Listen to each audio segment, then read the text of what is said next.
Assalamualaikum warahmatullahi wabarakatuh. Kami dari kelompok 2 akan mempresentasikan materi terkait anak berbakat penyandang disabilitas. Berikut penyampaian materi dari kami. Assalamualaikum warahmatullahi wabarakatuh. Perkenalkan, nama saya Fani Mutiara Aprila dengan NIM 203062. Baiklah, pada kesempatan kali ini saya akan menjelaskan materi tentang anak berbakat penyandang disabilitas. 1. Pengertian anak berbakat penyandang disabilitas.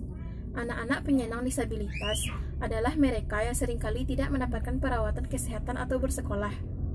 Setiap hambatan pada anak disabilitas mempunyai penanganan yang berbeda dengan anak lain pada umumnya. Anak dengan disabilitas memerlukan penanganan khusus, apalagi mereka yang memiliki bakat istimewa atau berbakat.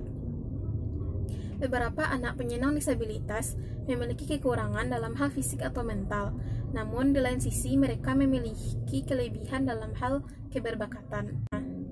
Anak berbakat yang menyandang ketunaan atau disabilitas tidak dapat disebut sebagai tuna atau cacat ganda, sekalipun anak berbakat penyandang ketunaan. Anak berbakat penyandang ketunaan memiliki dua keluarbiasaan sekaligus, tetapi keluarbiasaan tersebut bergerak dalam dimensi yang berlawanan. Sekian penjelasan dari saya. Wassalamualaikum warahmatullahi wabarakatuh. Baiklah, kemudian saya Koni Rofiko dengan NIM 203021 akan menjelaskan terkait karakteristik anak berbakat penyandang disabilitas. Siswa berbakat memiliki 4 kategori. Yang pertama, mempunyai kemampuan intelektual atau mempunyai inteligensi yang menyeluruh. Yang kedua, kemampuan intelektual khusus. Yang ketiga, berpikir kreatif atau berpikir murni. Dan yang keempat, memiliki bakat kreatif khusus.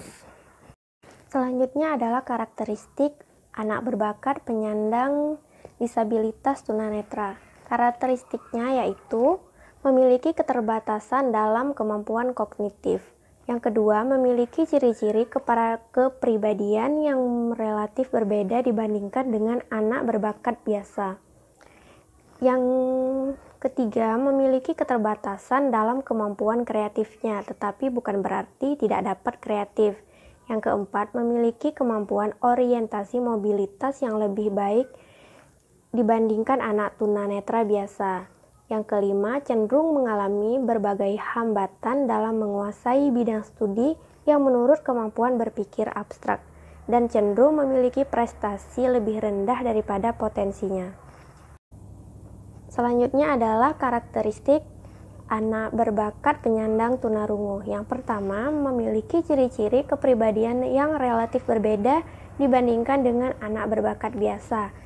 Yang kedua, secara umum kemampuan kreatifnya rendah, tapi dalam hal tertentu seperti melukis, olahraga, atau mungkin mereka dapat mengungguli anak berbakat biasa. Lalu, kurang memiliki kemampuan sosial yang diperlukan dalam menjalin relasi dalam lingkungan. Kemudian, memiliki kepekaan yang tinggi dalam kemampuan indera penglihatan. Juga cenderung mengalami kesulitan dalam penguasaan bidang studi yang menurut kemampuan berbahasa dan berpikir abstrak. Selanjutnya, karakteristik anak berbakat penyandang tunadaksa. Yang pertama, mengalami keterbatasan dalam kemampuan kognitifnya. Yang kedua, gangguan gerak membatasi aktivitas motorik. Yang ketiga, mengalami hambatan dalam menghasilkan produk kreatif. Yang keempat, emosi dan kepribadian sebenarnya tidak ada yang khas bagi anak tunadaksa, tetapi ditentukan oleh interaksi anak dengan lingkungannya, terutama pada keluarganya. Dan yang kelima, anak berbakat penyandang tunadaksa ini cenderung memiliki konsep diri yang kurang tepat, misalnya rendah diri dan sikap-sikap sosial yang kurang menguntungkan. Kemudian karakteristik anak berbakat penyandang tunalaras.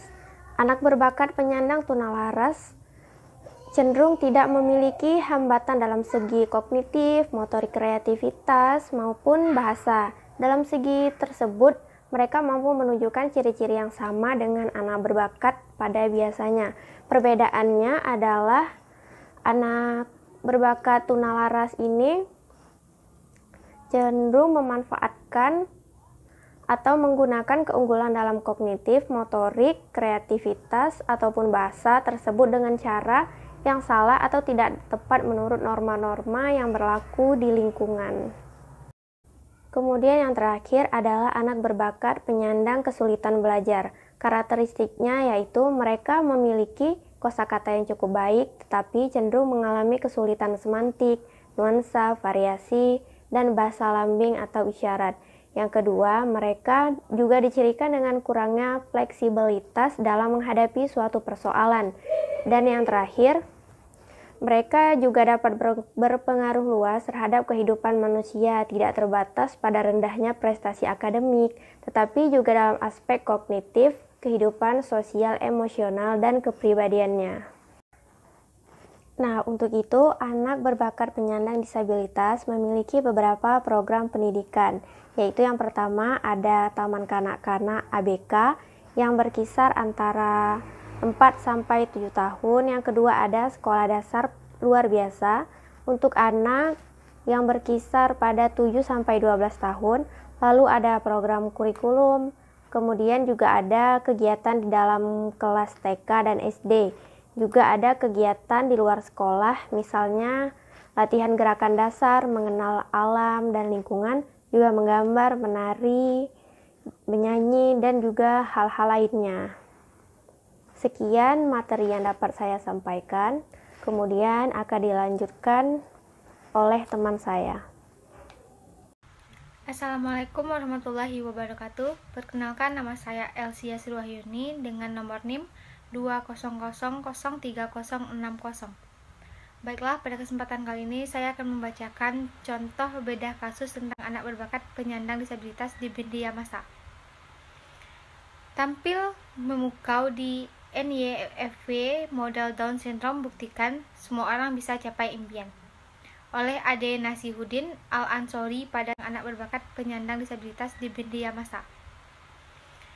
Tampil memukau di NYFW model Down Syndrome buktikan semua orang bisa capai impian. Oleh Ade Nasihudin Al-Ansori pada 13 Juli 2020, 14.32 WIB.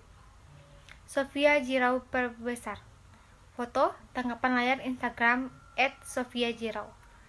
Liputan6.com, Jakarta. Sofia Jirau berhasil memukau penonton saat berjalan di panggung New York Fashion Week NYFW.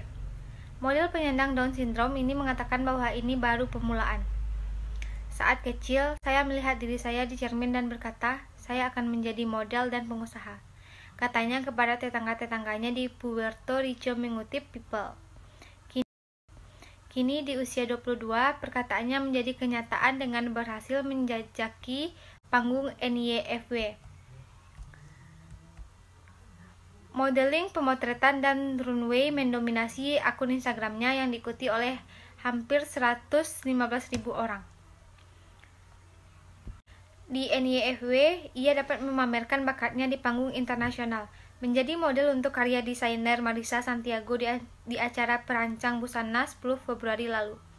Saya dilahirkan seperti ini dan saya ingin menunjukkan kepada dunia bahwa saya memiliki semua yang dibutuhkan seorang model. Tulisnya di Instagram. Dia juga mendapat semua dukungan dari anggota keluarganya yang sengaja terbang dari Puerto Rico untuk melihatnya berjalan di New York. Ini Jirau didukung oleh tim sukarelawan yang membantu mencapai semua tujuan dan mengerjakan logistik di balik model dan pemotretan fotonya. Aku akan pergi ke Eropa nanti dan ke seluruh dunia, katanya yakin. Kami mencoba menghubungkannya dengan desainer di sana. Jika itu tujuannya, itu adalah tantangan kami. Kami bekerja keras untuk membawanya ke sana jika itu yang dia inginkan. Tambah Armando Lorenzo, salah satu sukarelawan yang bekerja dengan Jirau. Alafet. Tidak hanya karir modelingnya yang mulai melesat, tetapi Jirau juga mengalami mimpi jadi pengusaha wanita dengan meluncurkan mereknya sendiri, Alafet. Dia mengatakan kepada orang-orang bahwa Alafet adalah teriakan kegembiraan, dan dia menjual segala sesuatu mulai dari kemeja, dompet, hingga mug dan kotak telepon dengan nama merek itu. Mengenai ikon fashion yang paling disukai, Jirau mengatakan itu tidak lain adalah G.lo. Saya ingin bertemu Jennifer Lopez. Saya suka bagaimana dia berpakaian. Saya suka semua pakaiannya. Saya suka lagu-lagunya, CD-nya, fotonya, segala sesuatu tentangnya. Dengan Eropa dalam benaknya dan dukungan tiada henti dari timnya, Giro tidak membiarkan apapun menghalangi jalan dan tujuan pemodelannya. Di dalam dan luar, tidak ada batasan. Tidak ada. Semua orang bisa mencapai impian mereka. Pungkas Giro. Baiklah, sekian contoh bedah kasus tentang anak berbakat penyandang disabilitas di media massa.